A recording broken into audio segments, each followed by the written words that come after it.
Hi everyone, in front of me I've got HUAWEI MediaPad T5 and let me share with you how to change the screen timeout on this device.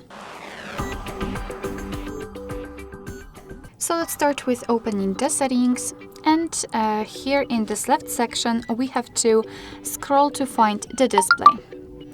Now let's find the sleep option.